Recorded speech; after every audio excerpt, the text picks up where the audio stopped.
Welcome! Today we are going to talk about deep breathing for anxiety management. Now, lots of times there are things out there that will talk about taking a deep breath, and they say to breathe in and breathe out and breathe in and breathe out. And these are wonderful things. Breathing is a wonderful thing. What I have discovered in my practice is that a lot of people don't actually know how to breathe correctly for the best benefit to help with anxiety or anger, those tough moments that we have to get through. Now, you may be thinking, I am currently still alive, so I must be breathing. And yes, you are most of the way there. So good job. We're just going to take it a little step further. So the first thing I want you to do is go ahead and take a big breath right now.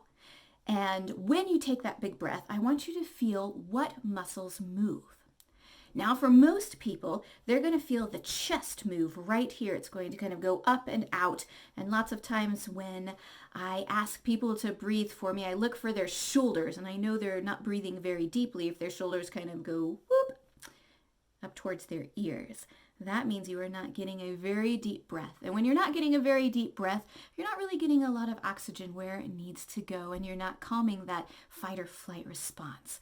So what I want you to do is think about breathing lower. I want you to imagine that instead of having bones and organs and all of that good stuff inside your torso, that it is empty. And you are going to blow it up like a balloon. And the neck of the balloon goes from your nose and your mouth all the way down to below your sternum or below your diaphragm. Now your diaphragm, I'm going to show you, is right here. This is your diaphragm.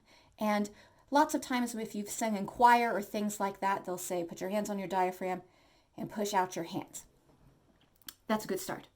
That is not quite low enough. I want you to imagine this balloon again, and this balloon goes all the way down to your pelvic bones right here. Now, I want you to find your belly button and put a hand underneath it. These are the muscles that need to be moving when you are breathing.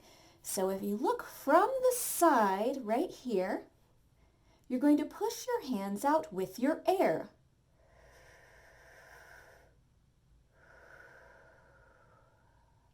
And that is the deep breath you want.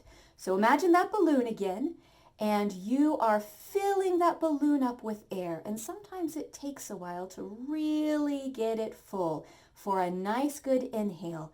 Why don't you try it with me?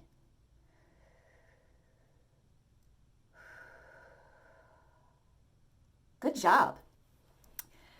Now, if you are standing up and trying this at home, then you may start to feel a little bit dizzy because your body's not used to getting all of that oxygen. If you are feeling dizzy, the other way to practice this is to lie down. Find your belly button, put a book right below it, and then practice raising the book with your air as you fill up that balloon. Now, sometimes when we do this exercise, it's really hard to get past that rule. That societal rule that, you have to suck in there so that you'll look thinner around your middle and your corset will fit, or whatever.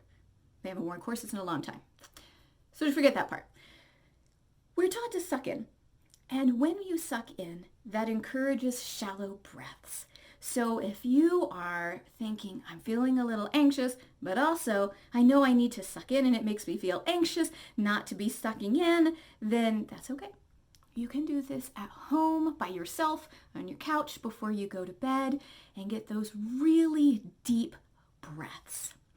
Now, if all you are looking for is to figure out, all right, how do I breathe correctly so that I can stop that fight or flight response, that autonomic nervous system response, then you're good. Good job. You've got it right now, and you can stop now. If you want to hear a little bit more about how this works for your body, just listen a little bit further, and I'll give you a little bit of history.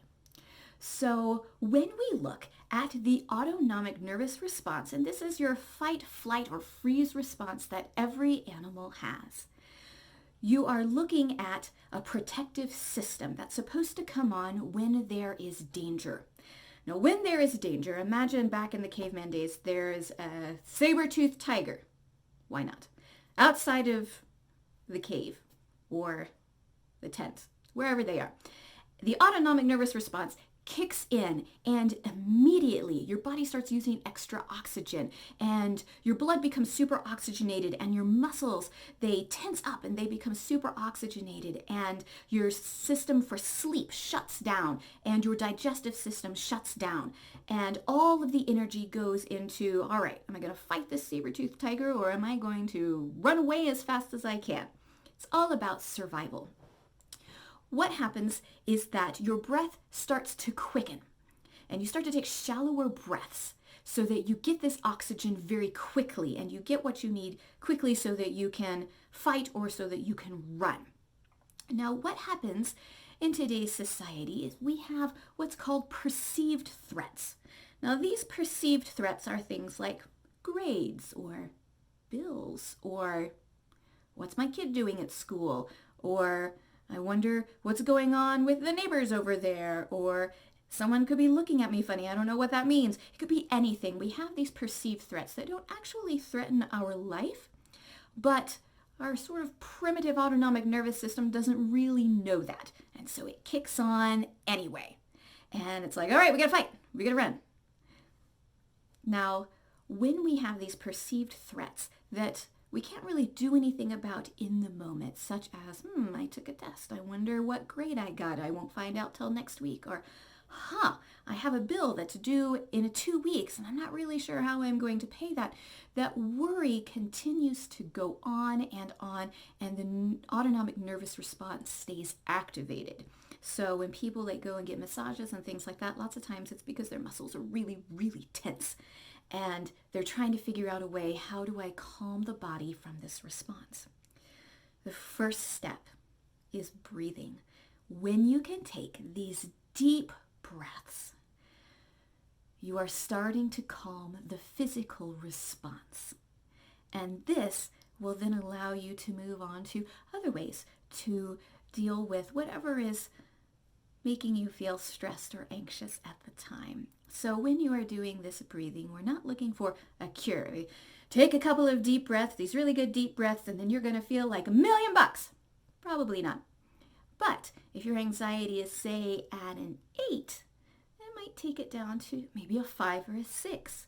And the 5 or a 6 gives you those moments you need to start thinking about other ways to manage. So if you have any questions, feel free to send me an email if you have anything that you would like for me to talk about.